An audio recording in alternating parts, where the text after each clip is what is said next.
Hello, let's see what time is it. Actually, it's the afternoon.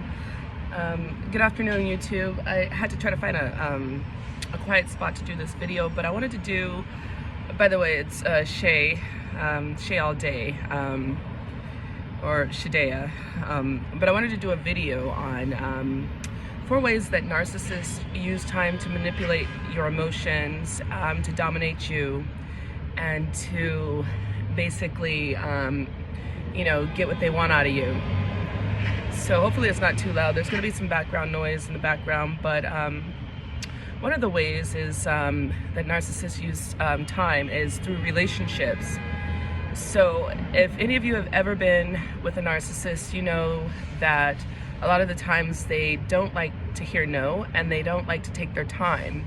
They're always very eager to get things moving right along. So in a relationship with a narcissist, usually there's a rapid pace, okay? And they move relationships very quickly by constant communication, via text, phone call, any way possible. They'll even get you on like your apps, like have your phone number, but they have to have multiple streams of communication going on.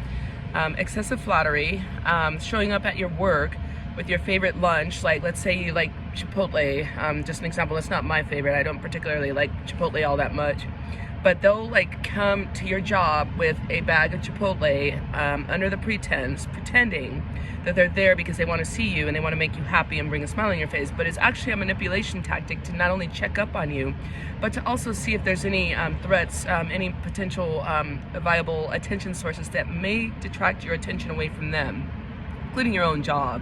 So that might have to go too, according to the narcissist.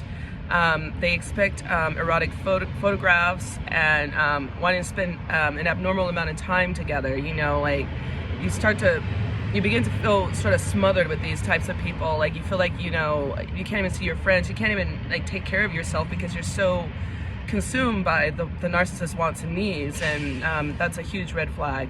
Number 2.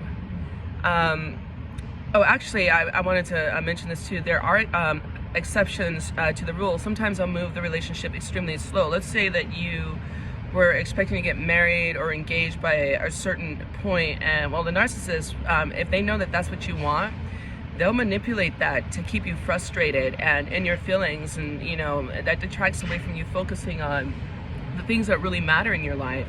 Like everything for the narcissist is used as a tool to basically hurt and manipulate you, denigrate you in some sort of way. So anyways, number 2,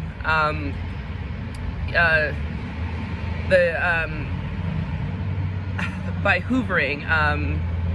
So when a narcissist hoovers you, either they weren't successful in securing someone else into the relationship, the person that they had in the background, or they need something from you. So if a narcissist has managed to hoover you back in after leaving for a month or so, or they will pretend to have changed. Now, in order for somebody to change, it actually takes a lot of time.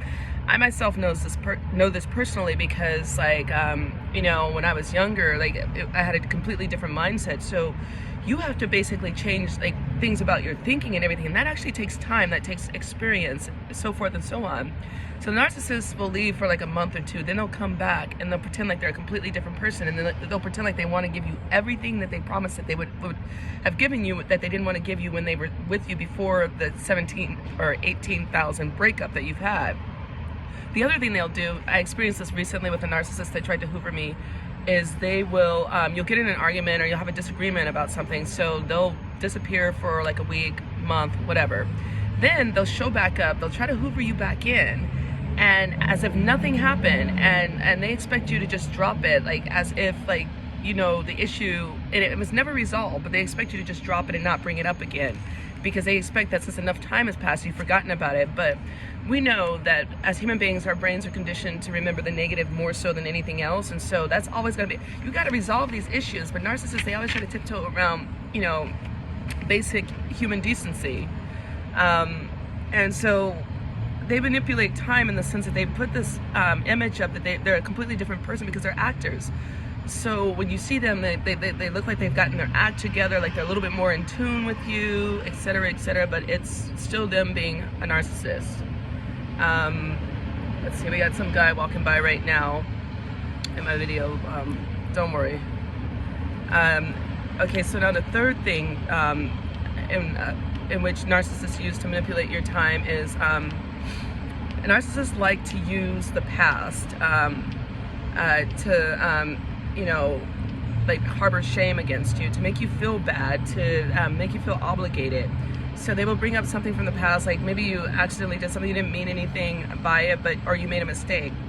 You can't do this with them because they don't forget and they don't forgive. But if it's you, like if you ever have a disagreement, they'll bring up all of the transgressions in their mind that they believe that they've been slighted, or like something even like that you told them in confidence from like a past relationship, or like something that is like a weakness or flaw of yours. They bring it up, but they'll use it to hurt you.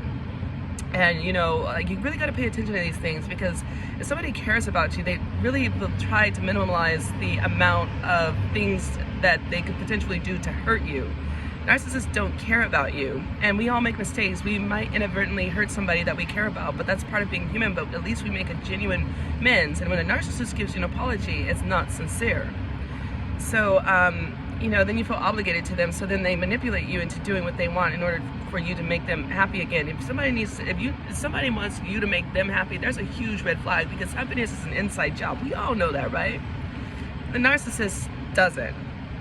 And then finally, number 4, they manipulate time to hurt you by intentionally showing up late.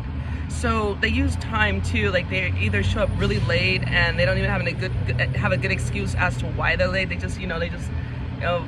decide that, you know, hey, well, my time is more valuable than yours, and they don't even give you a warning about it. And if they do, and things don't line up, so you get that feeling in the pit of your stomach, so you're like, man, something doesn't feel good about this. The narcissist is always trying to manipulate your emotions.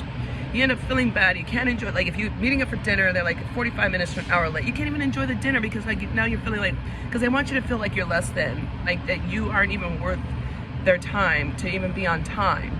So let me know in the comments if you've experienced any of these 4 ways that a narcissist manipulates time to affect your emotions in a negative way, to gain control and dominance over you.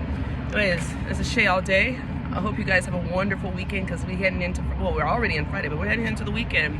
And I'm in California, so hopefully we get some of that rain, because, you know, turn around, it's been pretty dry.